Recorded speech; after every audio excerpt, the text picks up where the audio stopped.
या सभी को प्रभु यीशु मसीह के नाम से प्यार भरा नमस्कार, सलाम और जय मसीह की। हम पिछले दिन जो चीज सोच रहे थे वो रिडम्पशन के बारे में थी। रिडम्पशन और रिडम्पशन के संबंध में हमने सीखा कि गलाती 3:13 और लूका और प्रकाशित वाक्य 5:9 में क्या लिखा है।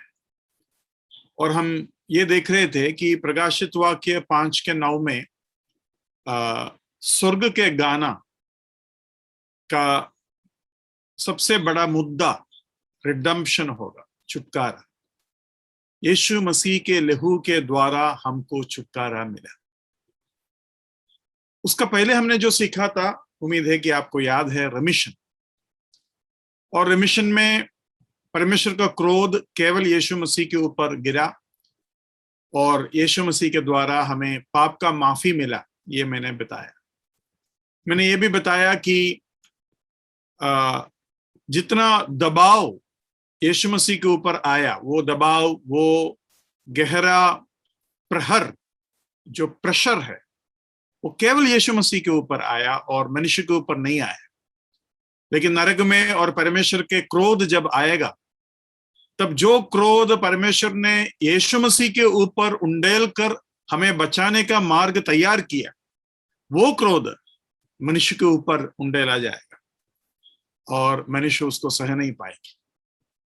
उसके संबंध में मैंने आपको यह भी बताया था कि एक सबमरीन, पनडुब्बी जो जहाज होता है, वो कितना प्रेशर में नीचे की तरफ जाते हैं और उसका भी सीमा होता है। वो एकदम जाते नहीं रह सकते। एक सीमा के बाद अगर जाओगे तो पनडुब्बी टूट जाए। तो परमेश्वर के ऊपर जो प्रेशर आया, वो पूरे के पूरे परमेश्वर ने सहा। सारे जगत का पाप का बोझ, हम अपना पाप का बोझ नहीं उठा पाते, लेकिन परमेश्वर सारे जगत का पाप का बोझ अपने ऊपर उठाए। मैंने आपको पानी में डुबकी मारने वाले डाइवर्स के बारे में भी बताया कि पानी के नीचे जब जाते हैं तो अलग अलग गैसेस यूज करते हैं। नाइट्रोजन यूज करते हैं, हीलियम यूज करते हैं। और मैंने आपको यह भी बताया कि अगर बहुत प्रेशर में जाओगे तो वो जो ऑक्सीजन और हीलियम वगैरह जा रहा है, वो भी उतना ही प्रेशर में हमारे लहू के अंदर जा रहा है। तो जब अचानक प्रेशर रिलीज हो जाएगा, हम ऊपर आ जाएगा, ये जो प्रेशर में जा गया जो हीलियम है, जो गैस है, वो जो है यहाँ एक गोत खोर, मतलब डाइवर का हिंदी बता रहा है या मराठी बता रहा है, पता नहीं।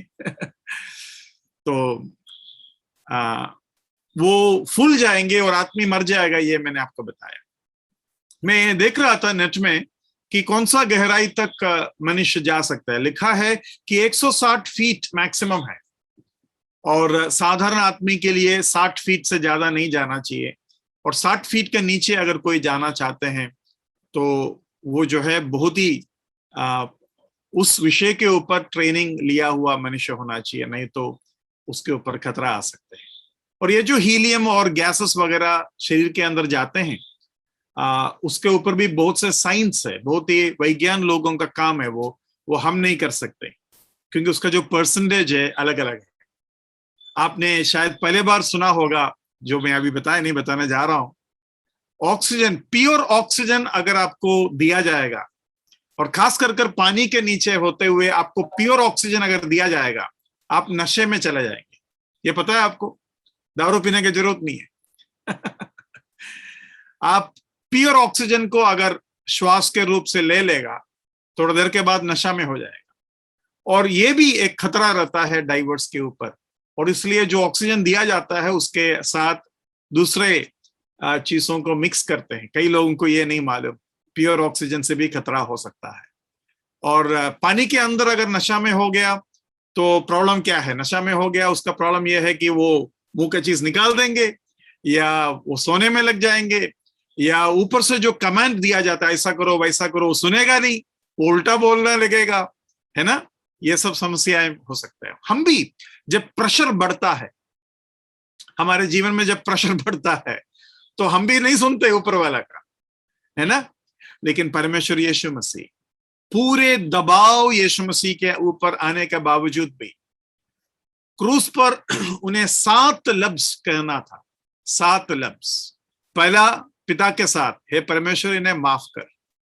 उसके बाद अपने मां को, उसके बाद उस चोर को, उसके बाद उसने कहा आपने मुझे क्यों छोड़ा। उसके बाद मुझे प्यास लग रहा है। उसके बाद पूरा हुआ, और उसके बाद लास्ट में मेरे आत्मा को पिताजी आपके हाथ में मैं सौंपता हूं। 7 ही लफ्ज कहा। 6 घंटा क्रूस पर रहा, लेकिन केवल 7 सेंटेंसेस, ना ज्यादा ना कम। और वो 7 के 7 वचन के आधार पर था, भविष्यवाणियों को पूरा कर था। और प्रभु यीशु मसीह उतना दबाव में अपना काम सही तरीके से किया, और वो अपना आत्मा को पिता के हाथ में सौंप दिया। तो ये जो बात है हमारे समझ के बाहर है। हम जब प्रेशर में हो जाता है, इतना बड़ा प्रेशर का जरूरत नहीं है, छोटा सा ट्रैफिक ब्लॉक हो थोड़ा सा टाइम निकल गया, थोड़ा सा एग्जाम का पढ़ाई ठीक से नहीं की, थोड़ा पैसा का घाटा हुआ, एकदम हम तो आउट हो जाएंगे, है ना।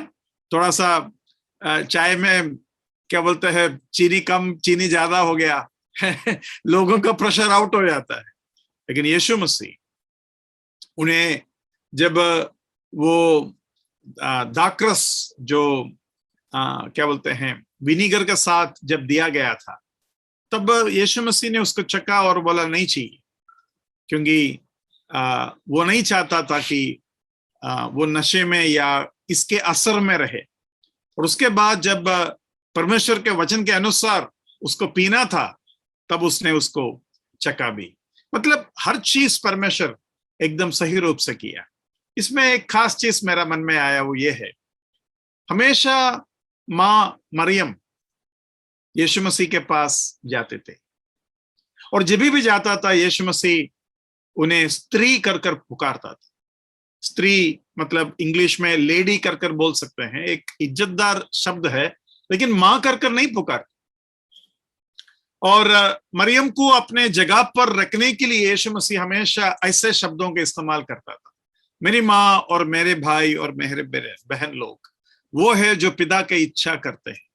आप मुझे, मेरा समय अभी तक नहीं आया, आप मुझे क्यों ढूंढा, क्या मैं मेरा पिता के कामों में व्यस्त ना रहूं। ये सब शब्द मरियम से यीशु मसीह कई बार कहा। तो क्रूस पर जब यीशु मसीह था, दर्द में था, इतना बड़ा जिम्मेवारी निभा रहा था, तब मरियम उसके पास नहीं गए, चुप, मरियम एकदम चुप। लेकिन तब यीशु मसीह ने अपना चेले को बुलाया और कहा, यूहन्ना को, ये तेरा मां। मतलब अपने परिवार के जिम्मेवारी को यीशु मसीह पूरे तरीके से निभाया और मरियम को यूहन्ना के हाथ में सौंपा। यीशु मसीह के दूसरे भाई लोग थे, बहन लोग थे, लेकिन अपने चेले के हाथ में सौंपा, है ना। हम तो फैमिली बिजनेस करते, कलीसिया, यीशु मसीह का कलीसिया, यीशु मसीह के भाई लोग देखेंगे भाई होता है ना। आजकल जो भी चर्चेस है, पेंटेकोस्ट या इंडिपेंडेंट जो भी चर्चेस है, उनके पास्टर जो होता है, वो पास्टर अपना बेटा को देगा कलीसिया का जिम्मेवारी। देखना आप, उदाहरण के तौर पर दिनकरन जब मरा, दिनकरन का बेटा उनके कलीसिया का इंचार्ज ले लिया, है ना। लेकिन यीशु मसीह कलीसिया को, अपने चेलों को नींव बनाया, भाई को नहीं बनाया, भाई बहन को, अपने मामा चाचा को नहीं बुलाया वो अपने चेलों को बोला, तुम 12 प्रेरित कलीसिया का नींव होंगे, मेरे बेड़ों को चरा। और यीशु मसीह अपने मां को भी भाइयों के हाथ में नहीं सौंपा, लेकिन अपने चेलों के हाथ में सौंपा। और इस तरीके से यीशु मसीह अपना जिम्मेवारी पूरा किया। उनका खूबी के बारे में मैं क्या बताऊं। मैं इन दिनों में थोड़ा सा सॉन्ग्स ऑफ सोलोमन के ऊपर थोड़ा सा सर्वे पढ़ रहा था। तो सॉन्ग्स ऑफ सोलोमन के बारे में लोगों के अंदर कई फहमी है, जैसा कि कोई चरवाहा के साथ ये शुनेमी प्रेम में थे और बाद में सुलेमान राजा आया और इस औरत को अपना बीबी बनाने का कोशिश की, तो मना किया और बाद में मान लिया, ऐसा कुछ। लेकिन इस सर्वे में जो मैंने जो पढ़ा, उधर जो विचार दिया वो बहुत अच्छा लगा मुझे। उसमें ऐसा है कि सुलेमान राजा ही चरवाहा के रूप में इस शुनेमी के पास गया था, और शुनेमी नहीं जानता था कि सुलेमान राजा है, लेकिन शुनेमी बस इतना सोच रहा था कि सुलेमान एक चरवाहा है। और जब सुलेमान चला गया और राजा के रूप में जब वो वापस आए तो ये औरत पहचान नहीं पाई, मना कर रहा था, लेकिन आखिर में जब वो पहचान लिया तो सुलेमान को अपना जिंदगी में वो जगह दिया। यीशु मसीह जब इस दुनिया में आया, एक चरवाहा के रूप में आया। यहूदी लोग उन्हें पहचाना नहीं, यहूदी लोग उनके साथ सही बर्ताव किया नहीं, लेकिन हम आत्मा में आज जानते हैं, जैसे शुनेमी सुलेमान को जैसा पहचान लिया आखिर में, वैसे हम भी यीशु मसीह को पहचान लिया। वो राजाओं का राजा है, और उसका प्रेम जब वो चरवाहा था, वही प्रेम आज हमसे वो करते हैं। इसलिए भाई बहनों, प्रभु यीशु मसीह के प्रेम में मगन रहो और उसी में हम आगे बढ़ेंगे। रिडेम्पशन, पिछली बार प्रकाशित वाक्य 5:9 से मैंने आपको बताया कि पूरे स्वर्ग में एक ऐलान सुनाया गया। वो ये है कि कौन इस पुस्तक को खोलेंगे, उसके मोहरों को तोड़ेंगे। और उधर जो शब्द इस्तेमाल की, उससे आपको क्या समझ में आता है मुझे थोड़ा बताना। प्रकाशित वाक्य निकालिए, प्रकाशित वाक्य 5वां अध्याय, उसके तीसरा वचन पढ़ी। प्रकाशित वाक्य 5:3। परंतु ना स्वर्ग में, ना पृथ्वी पर, ना पृथ्वी के नीचे कोई उस पुस्तक को खोलने या उस पर दृष्टि डालने के योग्य निकला। देखो, योग्य निकला, ऐसा मतलब कहने का क्या अर्थ हो सकता है?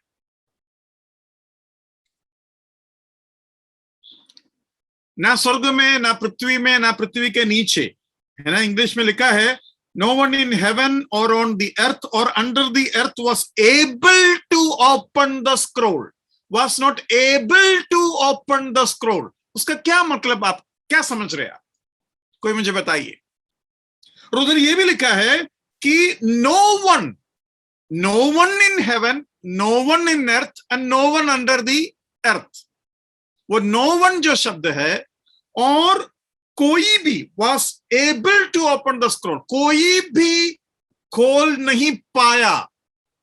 ऐसे में आपको क्या मतलब समझ में आया? थोड़ा सा बताने का कोशिश कीजिए। कोई भी लायक नहीं था, कोई भी लायक नहीं था। ठीक है, उसका प्रोसेस के ऊपर लायक नहीं था, वो तो क्लियर है, लेकिन उसके प्रोसेस के ऊपर आपको क्या समझ में आ रहा है? कैसा मतलब किया होगा? कोई भी नहीं कर पाया, और स्वर्ग, पृथ्वी और पृथ्वी के नीचे भी कोई नहीं कर पाया। कोई कुछ बोला? मतलब और भी लोगों ने, शायद और भी लोगों को बोला गया होगा, ये स्वर्ग, पृथ्वी, पृथ्वी के नीचे, मतलब ढूंढा गया कि कोई काबिल है कि नहीं, पर नहीं था। तो एक प्रोसेस हुआ कि हाँ, इज एनीबॉडी बेटर और capable, but none was found. मतलब सभी को एक तरीके से मौका मिला। yes। कोई भी नहीं, मतलब अरे मेरे को तो मौका मिला नहीं था, आप ऐसा कैसा बोल दिया, कोई भी नहीं कर सकते। मतलब सभी को मौका मिला। उसका क्या मतलब हो सकता है?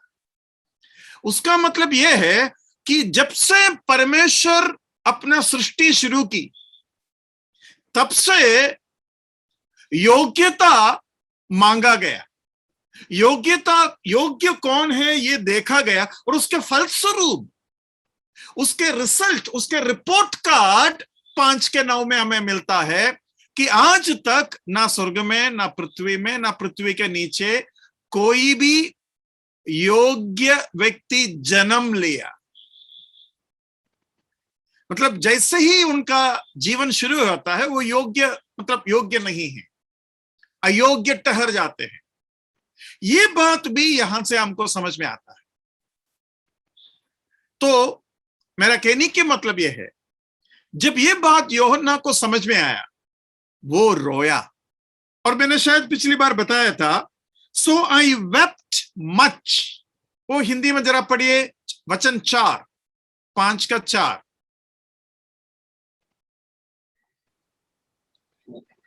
तब मैं ईश्वर फूट ने फूट कर रोने लगा, क्योंकि उस पुस्तक के खोलने या उस पर दृष्टि डालने के योग्य कोई न मिला। और एक बार पढ़िए ब्रदर।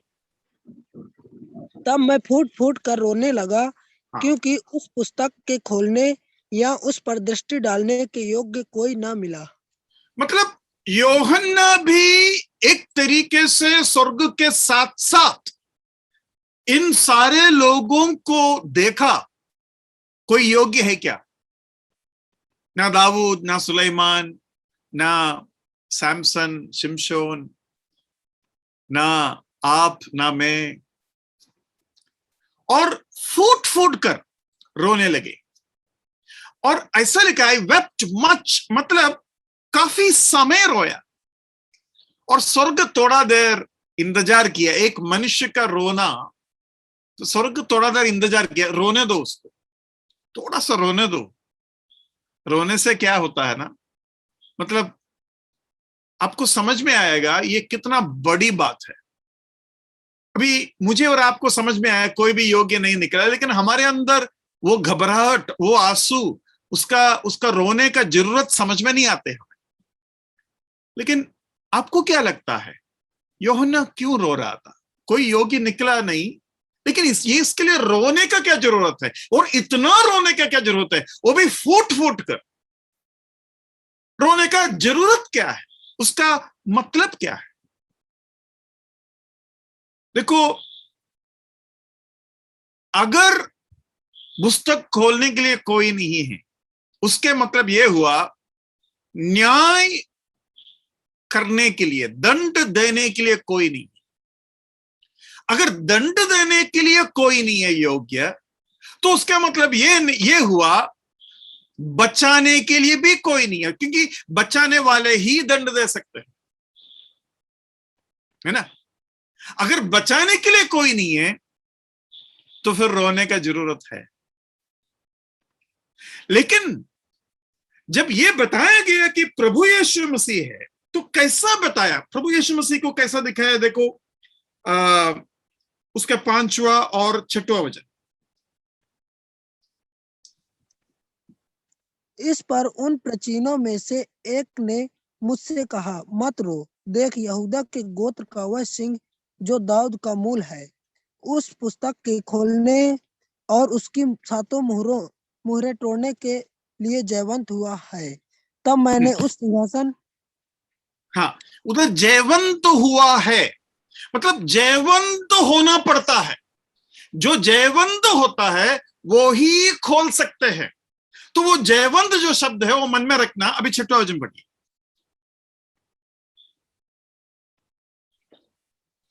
तब मैंने उस सिंहासन और चारों प्राणियों और उन प्राचीनों के बीच मानो वध किया हुआ मेमना खड़ा देखा। उसके 7 सींग और 7 आंखें थे। ये परमेश्वर के 7 आत्माएं हैं जो सारी पृथ्वी पर भेजी गई है। यस, यहां दूसरी बात बताया है, वो ये है वो मरा और तीसरा दिन जी उठा। मतलब वो योग्य है मरने के लिए, और उसके योग्यता के अनुसार वो मरा और तीसरा दिन जी उठा। मतलब एक बिना पाप का आपको जन्म लेना पड़ेगा, बिना पाप का जीना पड़ेगा, और पापियों के लिए मरना पड़ेगा, तब आप योग्य है, तब आप योग्य है। और वो योग्यता जो है, वो योग्यता के बारे में फिर और एक बार हम पढ़ते हैं। उसके 9वां वचन पढ़िए, 9वां वचन।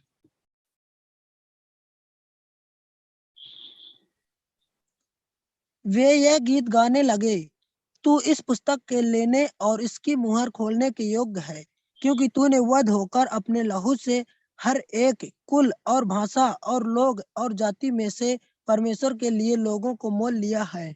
लोगों को मोल लिया है मतलब न्याय करने के लिए बचाने वाला होना चाहिए। ये बात आपको समझ में आया क्या? मतलब पुस्तक को खोलने का योग्यता, पुस्तक को खोलने का जरूरत न्याय करने का जरूरत है। पुस्तक खोलने से न्याय और दंड पृथ्वी के ऊपर आता है। तो हम सोचेंगे अरे यूहन्ना आप क्यों रो रहे हो? लेकिन यूहन्ना इसलिए रो रहा था, अगर ये खोलने के लिए योग्य कोई नहीं निकला, उसके मतलब मेरे को बचाने के लिए भी कोई योग्य नहीं निकला। और तब बोलता है अरे क्यों रो रहे हो? यीशु मसीह हमारे लिए मरा है और वो राज्यों को, कुलों को, भाषाओं को वो मोल लिया है, इसलिए वो न्याय कर सकते हैं, वो दंड दे सकते हैं। हालेलुया। भाई बहनों, ये बहुत बड़ी बात है। मालूम है क्यों? आप जब सुसमाचार सुनाते हो दूसरे लोगों को, उनको बताना, एक तो आप जिसको भी विश्वास करते हैं वो माफी नहीं दे सकता, क्योंकि माफी देने के लिए घाटा उठाना पड़ेगा। अगर मैंने भाई प्रकाश या दिलीप ब्रदर के कांच तोड़ दिया या कार को टोकर दे दिया या कुछ भी, और वो अगर कहते हैं ब्रदर कोई बात नहीं माफ कर दिया, तो उसका क्या मतलब हुआ? उसका मतलब ये हुआ मेरा गाड़ी है, आपने ठोका, मैंने माफ कर दिया। उसका मतलब क्या हुआ? अब मैं अपने खर्चे से इसको ठीक कराऊंगा, मतलब मैं घाटा उठाऊंगा, मैं घाटा उठाऊंगा। घाटा के लिए, घाटा उठाने के लिए मैं तैयार हूं। घाटा उठाने के लिए जब तैयार होता है और घाटा उठाते हैं तब वो माफी पूरा होता है। यीशु मसीह माफी देने के लिए घाटा उठाया, और आपके भगवान जो भी है, हम आपके भगवान को सम्मान देना चाहते हैं, लेकिन उसने घाटा उठाया नहीं, उल्टा वो तो पापी को मार के चला गया। अगले तो आपका नंबर है, क्योंकि आप ही पापी। वो है पहला प्रॉब्लम। और दूसरा प्रॉब्लम ये है, अगर वो बचाएंगे नहीं, माफी तो दे नहीं सकता, वो दंड भी नहीं दे सकते। अभी जो शख्स ना दंड दे सकते ना माफी दे सकते हैं, उसको मैं क्यों मानूं? क्योंकि मेरा समस्या तो पाप है, मेरा समस्या धर्म नहीं, मेरा समस्या रिलीजन नहीं है और परंपरा नहीं है, मेरा समस्या मेरा पाप है। मेरे पाप के लिए आप जिसका नाम पुकारते हो वो अगर मदद करेंगे तो सुनाओ, और नहीं तो अगर वो आपको मदद करेंगे तो आप उनके पीछे जाने से मैं खुश हूं, क्योंकि आपका काम तो हो गया ना, मेरा भी काम हो गया, मैं यीशु मसीह के पीछे जाता हूं। लेकिन आप जिसके पीछे जाते हैं उसके अंदर वो योग्यता नहीं है, कर कर आपका पीछे हम आकर बताते हैं यीशु मसीह है भाई। तो ये सच्चाई यहां हमें मिलता है, वो योग्य है पुस्तक खोलने के लिए। हालेलुया। क्यों? क्यों? क्योंकि वो मुझे मोल भी लिया, उसने अपना लहू से अब मैं मोल लिया। अभी वो जो लहू शब्द है, उधर एक बहुत ही सुंदर सच्चाई है। जरा उसको और एक बार देखिए, उस लहू को। 9वां वचन, वे यह गीत गाने लगे, तू इस पुस्तक के लेने और मुहरें खोलने के योग्य है, क्योंकि तूने वध होकर अपने लहू से हर एक कुल और भाषा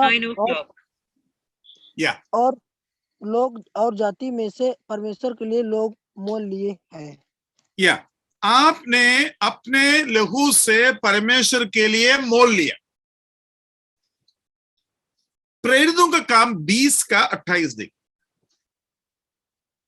इसलिए अपनी और पूरे झुंड की चौकसी करो, जिसमें पवित्र आत्मा ने तुम्हें अध्यक्ष ठहराया है, कि तुम परमेश्वर की कलीसिया की रखवाली करो, जिसे उसने अपने लहू से मोल लिया है। यहां जिसे उसने अपने लहू से मोल लिया है,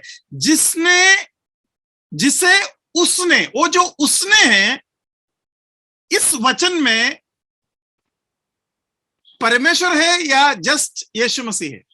वो मतलब वो जो लहू है वो किसका लहू कर कर उधर लिखा है 28 का वचन में, वो लहू किसका है कर कर लिखा है? जरा जरा दोबारा पढ़िए उसको।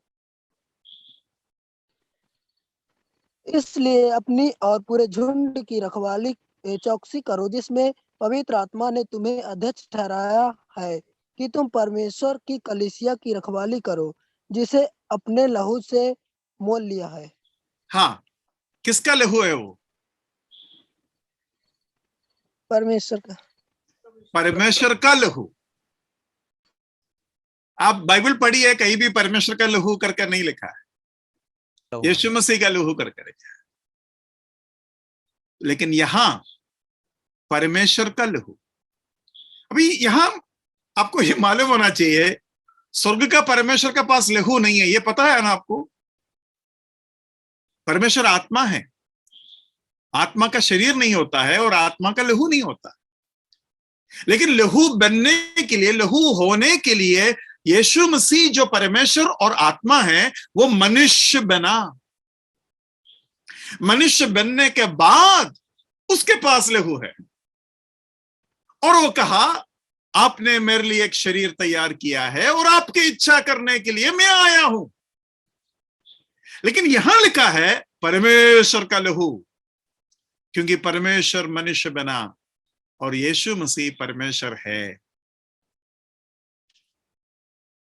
अभी भी मैं मेरा पापा एक यूट्यूब के आर्ग्यूमेंट, डिबेट मुझे सुना रहे थे, जहां यीशु मसीह परमेश्वर नहीं है कर कर वो दावा कर रहा है।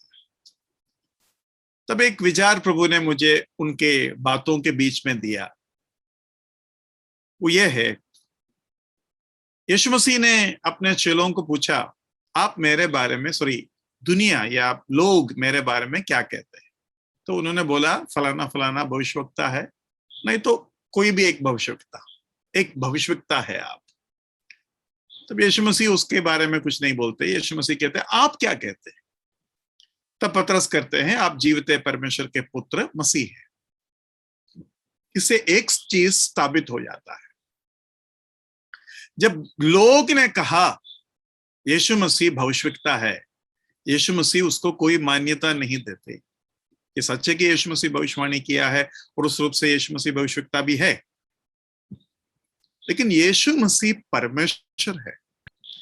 इसलिए पतरस कहता है कि आप जीवते परमेश्वर के पुत्र मसीह हैं। लेकिन डिबेट में जब आप आर्ग्यूमेंट करते हैं, मसीह कहने से परमेश्वर है कर हम स्थापित नहीं कर सकते। आप जीवते परमेश्वर के पुत्र मसीह है और मसीह परमेश्वर है कर उधर नहीं लिखा है। लेकिन उस वचन में से आपको दो सच्चाई मिलेगा। एक, जैसा दुनिया कहता है वैसा एक भविष्यवक्ता नहीं है यीशु मसीह। और ये डिबेट मुसलमान भाइयों से हो रहे थे, और मुसलमान भाई लोग यीशु मसीह को नबी मानते हैं, जबकि यीशु मसीह कहता है नहीं, मैं वो नहीं हूं, मैं मसीह हूं। तो यहां मेरा प्रश्न ये है, अगर वो नबी नहीं है और मसीह है, जबकि वो भविष्यवाणी किया है, भविष्यवाणी जो किया है वो नबी होना चाहिए। अच्छा, आप मुझे ये बताइए, अब्राहम नबी है क्या? मतलब अब अब्राहम भविष्यवक्ता है क्या? चलो, याकूब भविष्यवक्ता है क्या?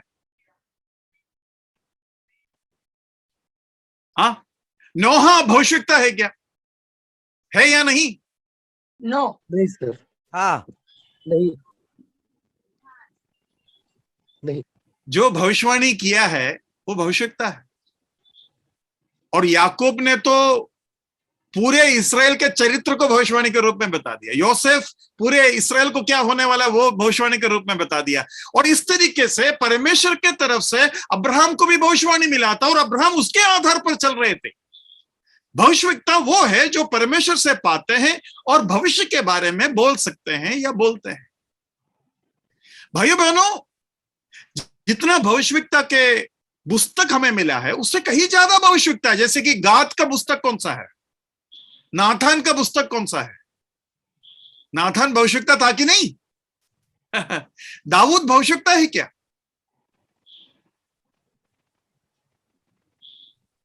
दाऊद भविष्यवक्ता है क्या? हाँ, दाऊद ने जितना यीशु मसीह के बारे में बोला है उतना केवल शायद यशायाह ने बोला है, उससे ज्यादा नहीं बोला। वो सबसे ज्यादा भविष्यवाणी किया हुआ व्यक्ति है। तो हमारे अंदर ये गलतफहमी है कि जो भविष्यवक्ता लोग है ना, वो भविष्यवक्ता है। नहीं, ज्यादा से ज्यादा थोड़ा गात नातान वगैरह के बारे में भविष्यवक्ता करके लिखा है तो वो भविष्यवक्ता है। लेकिन बाइबल में बहुत से भविष्यवक्ता है। लेकिन भाइयों बहनों, यीशु मसीह कह रहा है नहीं नहीं नहीं, उससे काफी नहीं है, क्योंकि मैं भविष्यवाणी किया हूं, लेकिन मैं हूं कौन? और तब पतरस कहता है तुम मसीह है, और यीशु मसीह कहता है ये बात मांस और लहू ने नहीं, केवल पिता ने बताया। तो उसके अंदर से हमें यह भी समझ में आता है यीशु मसीह एक ऐसा व्यक्ति है जो केवल पिता प्रकट कर सकते हैं। मतलब वो भविष्यवक्ता या केवल एक मनुष्य नहीं है, और वो मसीह है जो केवल पिता प्रकट कर सकते हैं। तो ये मुसलमान भाई लोग जैसा सोचता वैसा तो बिल्कुल ही नहीं है। डिबेट में, अगर मैं नहीं चाहता कि आप लोग डिबेट में जाए, मैं नहीं चाहता कि मैं डिबेट में जाऊं, लेकिन मैं आपको बताना चाहता हूं वो आर्ग्यूमेंट में हमारे स्ट्रेंथ कहां है। आप यीशु मसीह को परमेश्वर नहीं मानते, मान लिया, ठीक है, लेकिन आप जो माना ना कि वो नबी है, उसके बारे में यीशु मसीह को तो बिल्कुल ही कोई इज्जत नहीं है, उसको तो एकदम ठुकरा दिया। और जब पतरस ने कहा कि मसीह है तो यीशु मसीह कहते हैं ये केवल पिता प्रकट कर सकते हैं। लेकिन यहां का प्रॉब्लम मुसलमान भाइयों को यह है कि वो अपने परमेश्वर को पिता नहीं मानते, और वो नहीं मानने का और एक रहस्य है, जिसके पास पुत्र नहीं है उसके पास पिता भी नहीं है, और जिसके पास पुत्र नहीं है उसके पास जीवन भी नहीं। तो वो जो वचन है, आज मैं सुन रहा था तो मैं आपको ये बताने का कोशिश कर रहा हूं, हर लफ्ज में अगर प्रभु आपको प्रकाशन देगा, उसके अंदरूनी चीजों में जो बहस करते हैं उनके सामने खड़ा करने वाले बहुत से ताकतवर चीजें उस वचन के अंदर छिपा हुआ है, जो आप समझ सकते हैं। आइए हम प्रकाशित वाक्य 5 में वापस आते हैं। परमेश्वर का लहू, और वो परमेश्वर का लहू हमारे लिए बहाया, और ये है दंड देने का योग्यता। और आप बताइए दंड लेने वाले को भी अच्छा लगेगा कि यीशु मसीह के हाथ से दंड मिले, क्योंकि वो उसी को बचाने का कोशिश भी किया था। बचाने का कोशिश जिसने की वो ही आपको दंड दे रहा है। ये तो सही है बात, उसने घाटा उठाया था। मेरे पाप भी, जिसको परमेश्वर दंड दे रहा है, जिसको परमेश्वर नरक में भेज रहा है, उसके पाप भी ये यीशु मसीह ने उठाया था। कितने योग्य है वो, कितने योग्य है वो। और वो जो योग्यता है, मुझे बोलने से तृप्त नहीं होता है, क्योंकि आपको नहीं मालूम आज जो लोग हमें रिवॉर्ड देता है, हमें मार्क देता है, हमें अवार्ड्स देता है, उन्हें वो अवार्ड हमको देने के लिए बिल्कुल योग्यता नहीं है। जैसे कि परमवीर चक्र जो भी डिसाइड करते हैं फलाना फलाना को मिलना चाहिए, और जो भी देते हैं वो तो बंदूक को कभी छुआ नहीं, ना बर्फ को कभी देखा है, ना पसीना कभी बहाया है, ना खून का लहू का असली दर्द और रंग जब थकान में दिखता है कैसा लगता है उन्हें नहीं मालूम।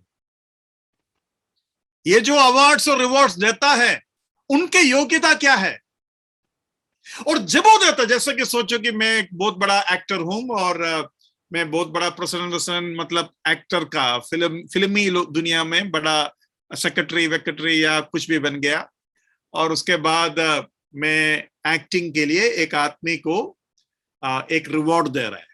लेकिन जब मैं दे रहा हूं तब मेरा उम्र हो चुका है 60, 70, 80, और उस समय मेरे को एक्टिंग करने का काबिलियत नहीं है, मैं बुढ़ा हो चुका हूं। मतलब एक जमाने में था, अब नहीं, लेकिन जमाने के पहले जो मैं था उसके बलबूते में आज के जमाने के लोगों को अवार्ड दे रहा हूं। लेकिन यीशु मसीह बुढ़ापे में या जवानी में जो काम किया उसके आधार पर अभी न्याय नहीं कर रहा है। वो ना बदलने वाला परमेश्वर है। हालेलुया। वो जब दंड देता है तभी भी वो योग्य है, जब वो बचा रहा था तभी भी वो योग्य है। उसके योग्यता का खासियत यह है, वो मरने से पहले, घाटा उठाने से पहले माफी देता था। मतलब यीशु मसीह क्रूस पर जाने वाला है, वो गया नहीं, उससे पहले ही माफी देता था। वो पुराने नियम में भी माफी दिया, क्योंकि वो उसने जब कहा, उसका योग्यता कहने से ही शुरू हो जाता है, करने से शुरू हो जाता है, करने के बाद भी जारी रहता है। हालेलुया। हमारा प्रभु का खूबी अगर प्रभु हमें बताएंगे तो हम उसको अपने छोटे से मन के अंदर संभाल नहीं पाएंगे, फट जाएगा। यीशु मसीह की योग्यता देखो, यशायाह 6वां अध्याय में इस यीशु मसीह के बारे में कहता है, पवित्र है, पवित्र है, पवित्र है। यशायाह 6वां अध्याय में यीशु मसीह को कहा, ऐसा हम कैसे कह सकते हैं? आपको क्या लगता है? यशायाह 6वां अध्याय निकालिए और उसका 3रा वचन से पढ़िए। वे एक दूसरे से पुकार पुकार कर कह रहे थे, सेनाओं का यहोवा पवित्र पवित्र पवित्र है, सारी पृथ्वी उसके तेज से भरपूर है। और पुकारने वाले के शब्द से डेवढ़ियों की नींवें डोल उठी और भवन धुएं से भर गया। तब मैंने कहा, हाय हाय, मैं नष्ट हुआ, क्योंकि मैं अशुद्ध होंठ वाला मनुष्य हूँ और अशुद्ध होंठ वाले मनुष्यों के बीच में रहता हूँ, क्योंकि मैंने ठीक है, धन्यवाद, धन्यवाद। तो यहां यहोवा परमेश्वर करके लिखा है ना, यहोवा परमेश्वर है ना, आपने ध्यान दिया? यहोवा परमेश्वर। इंग्लिश में कैसे लिखा है? इंग्लिश में लिखा है कि holy holy holy is the lord of hosts, the whole earth is full of his glory and the post of the door were shaken. और तब यशायाह बोलते हैं, वो is me, for I am undone, because I am a man of unclean lips, and for my eyes have seen the king. मेरे आंख ने राजा को देखा। तो किंग कैसा आ गया? वो राजा, देखो यीशु मसीह राजाओं का राजा है, तो यहां का यहोवा परमेश्वर राजा है कर 5 वचन में लिखा है, 5 वचन में लिखा है। और उसके बारे में यह भी लिखा है कि यूहन्ना 12वां अध्याय में आई, क्या लिखा है? यूहन्ना 12 का 41। यशायाह ने ये बातें इसलिए कही कि उसने उसकी महिमा देखी और उसने उसके विषय में बातें की। यशायाह ने ये बातें इसलिए कही क्योंकि उसने उसके महिमा देखी। किसके महिमा? यीशु मसीह के महिमा। ये हम कैसा बोल सकते हैं? 42 पढ़िए। तो भी अधिकारियों में से बहुतों ने उस पर तो भी मतलब 41 में लिखा है, यशायाह ने देखा, तो भी अधिकारियों ने नहीं देखा। मतलब यशायाह ने जो देखा, यीशु मसीह का महिमा देखा, तो भी अधिकारियों ने नहीं देखा। उसको मिलाकर पढ़िए, 41 और 42 को अभी मिलाकर पढ़िए। यशायाह ने ये बातें इसलिए कही कि उसने उसकी महिमा देखी और उसने उसके विषय में बातें की। तो अभी अधिकारियों में से बहुतों ने उस पर विश्वास किया, परंतु फरीसियों के कारण प्रगट में नहीं मानते थे, कहीं ऐसा ना हो कि वे आराधनालय में से निकाले जाएं। देखो, अब आप बताइए, यशायाह ने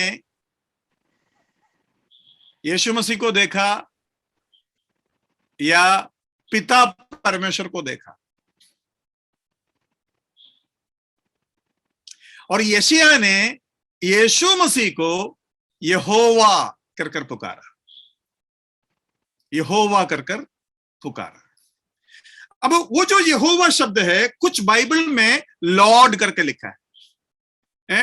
कितने लोगों के पास इंग्लिश बाइबल है अभी हाथ में? ओके ब्रदर, गिरी ब्रदर, आप यशायाह 6वां अध्याय निकालिए। कौन सा वर्षन है आपका? कौन सा बाइबल है वो? केजेवी है। केजेवी है, ठीक है। वो जो लॉर्ड लिखा है उसका स्पेलिंग पूरे के पूरे कैपिटल में है, या केवल एल कैपिटल में है? 6 का 5 में लॉर्ड जो लिखा है ना, लॉर्ड, और 6 का 3 में भी लॉर्ड करके लिखा है। Yes yes. हाँ, वो उसका स्पेलिंग में लॉर्ड का जो स्पेलिंग है पूरे के पूरे कैपिटल है या केवल एल कैपिटल है?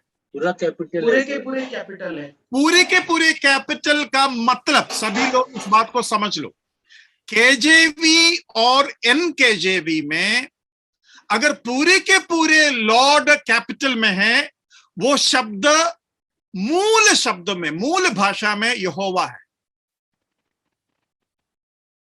ठीक है?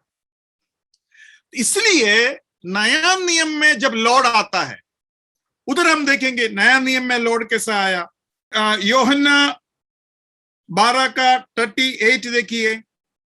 ताकि यशायाह भविष्यद्वक्ता का वचन पूरा हो जो उसने कहा, हे प्रभु, हमारे समाचार का किसने विश्वास किया है, और हाँ, प्रभु का वो जो लॉर्ड है, उधरी उस लॉर्ड में 2 शब्द है। देखो 38 में केजेवी में लॉर्ड 2 शब्द है, lord who has believed our report and to whom has the arm of the lord been revealed, है ना? वो दोनों का 2 स्पेलिंग में लिखा है, दोनों लॉर्ड है, LORD है, एक छोटा में एक बड़ा में। आपने ध्यान दिया?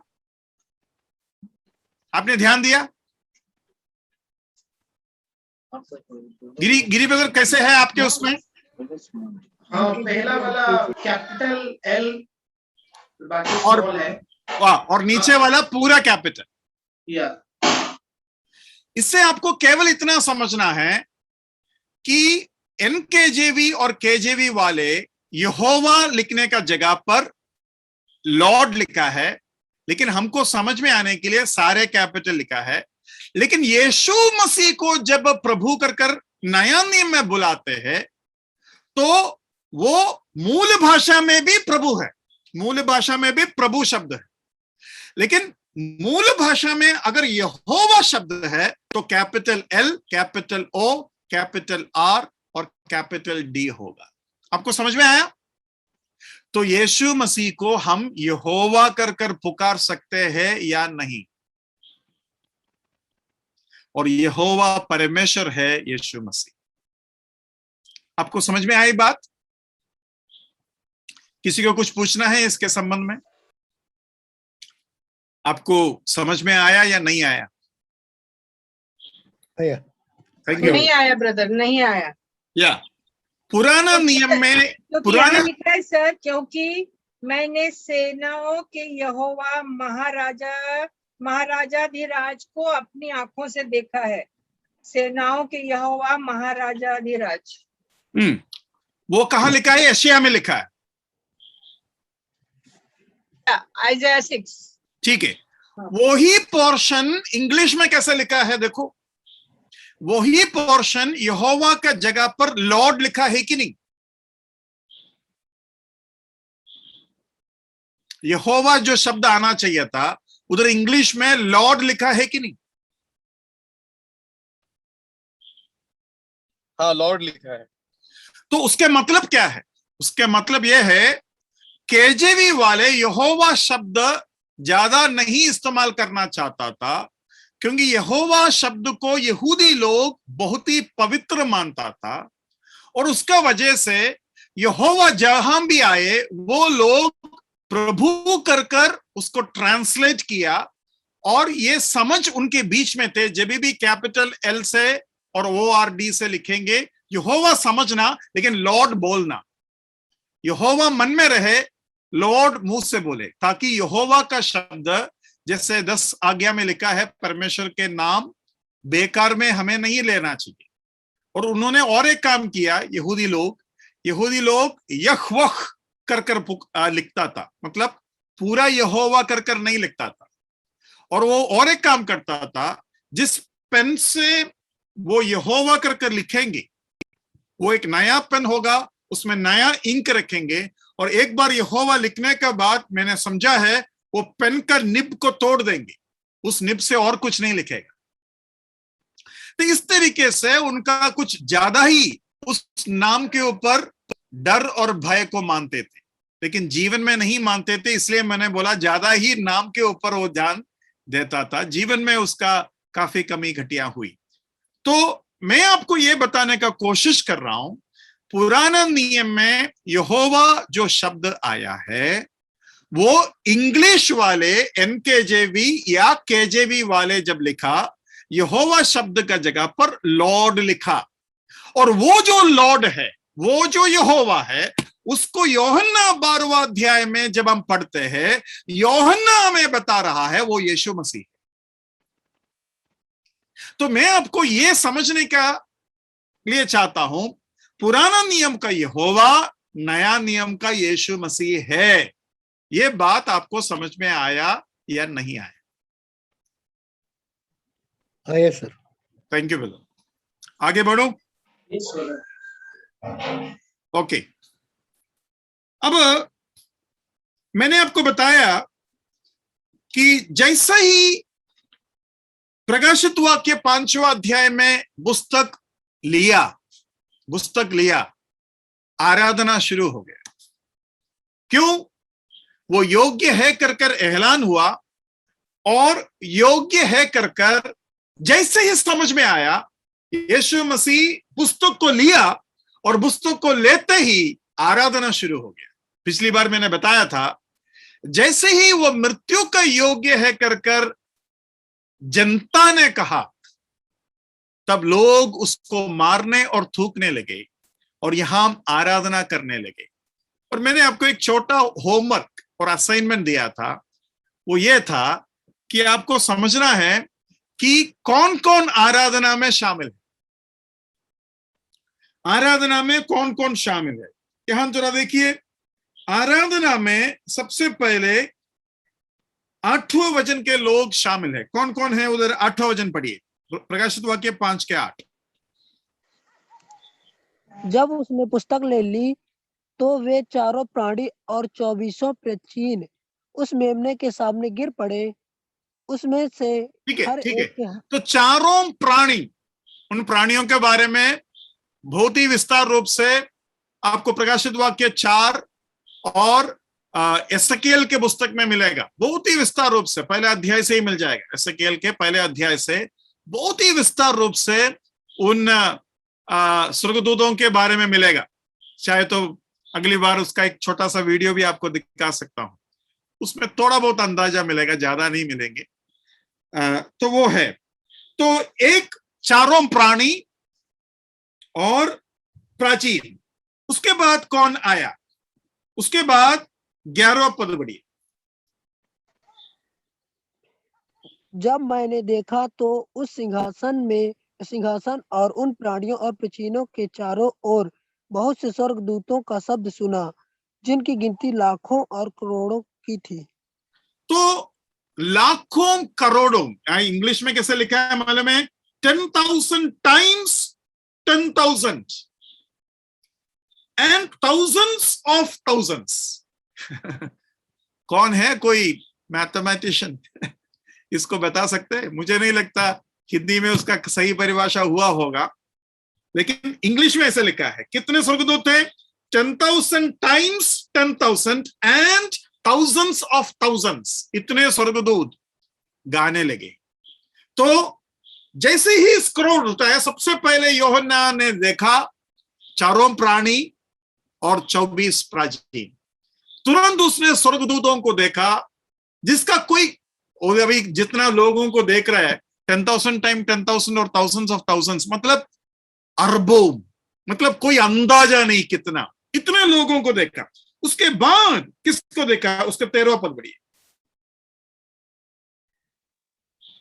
फिर मैंने स्वर्ग में और पृथ्वी पर और पृथ्वी के नीचे और समुद्र की सब सृजी हुई वस्तुओं को और सब कुछ मैंने जो उसमें है यह कहते सुना, जो सिंहासन पर बैठा है उसका और मेमने का धन्यवाद और आदर और महिमा और राज्यगान युग रहे। देखो, यहां आपको समझना है, स्वर्ग के,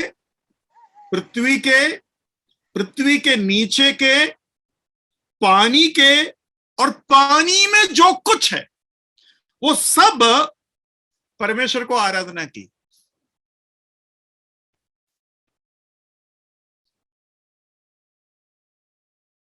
पानी के नीचे आज भी नया नया जीव जंतुओं को, जिससे हम मछली भी नहीं बोल सकते, ऐसे ऐसे शेप वाले चीजों को मिल रहा है। कुछ मछली को देखेगा तो लगेगा झाड़ी है, कुछ मछली को देखेगा तो लगेगा पत्थर है, कुछ मछली को देखेगा तो लगेगा कांटा है, कुछ मछली को देखेगा तो दिखाई नहीं देता क्योंकि आर पार दिखता है। और ये सब जितने भी उसके अंदर लिखा है, पृथ्वी, पृथ्वी के नीचे, मेरी और आपके समझ के बाहर है परमेश्वर के आराधना।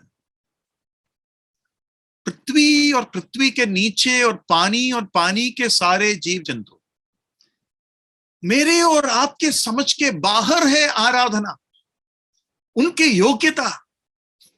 मैं समझता हूं प्रभु यीशु मसीह के संदूक, निर्गमन के पुस्तक के संदूक, जोशुआ के समय पर यर्दन के नदी को छुआ और यर्दन नदी 2 भाग हो गया। लेकिन वही संदूक का असली मालिक यीशु मसीह जब आया, वो यर्दन नदी उसके पांव को छूकर उसको डूबने दिया। वही यीशु मसीह गलील के समुद्र के ऊपर चले। वही यीशु मसीह जब पतरस को आज्ञा दिया, वो मछली भागा भागा ये पतरस के कांटे को आकर खाटा या पकड़ा जिसके मुंह में पैसा था। वो कांटा जब पतरस ने गलील के उस समुद्र में जब डाला, वो चिल्ला कर आया वो मछली, उसको मत काटो, उसको मत काटो। मेरे अंदर वो टोकन है जो यीशु मसीह को चाहिए। और कोई भी मछली पतरस के उस कांटे को नहीं काटा, केवल वो जिसके मुंह में वो सिक्का था। भाई बहनों, वो प्रभु यीशु मसीह के ऊपर विश्वास कर कर पतरस पानी के ऊपर चला, और उसके विश्वास जब टूट गया तब वो उसी पानी ने उसको निगल लिया। वो योना जब पानी में गए तो पूरे समुद्र शांत हो गया और योना एक मछली के अंदर गए। योना को वो मछली कहीं भी निगल सकता, मतलब कहीं भी उसको उल्टी कर सकता था, लेकिन वहां उल्टी की जहां योना को होना चाहिए था। भाइयों बहनों, सारे जगत, सारे पृथ्वी के नीचे, पानी के नीचे, और कितने कीटाणु, कितने कीड़े, कितने उड़ने वाला पंछियां, मुझे और आपको कोई अंदाजा नहीं। मैं तो समझता हूं डायनासोर भी होंगे शायद उस दिन आराधना करने के लिए है ना। भाई बहनों, यीशु मसीह को आराधना करने के लिए हमें मौका मिला है। और जब स्वर्गदूत इन सारे लोगों को आराधना करते हुए देखा, स्वर्गदूत जो 4 जीवी, वो इन सभी को आराधना करते हुए देखा, और उन्होंने मालूम है क्या कहा? ऐसा ही होना चाहिए। क्या कहा? ऐसा ही होना चाहिए। कहां कहा? आखिरी वचन पढ़िए, उसके 14। और चारों प्राणियों ने आमीन कहा और प्राचीनों ने गिरकर दंडवत किया।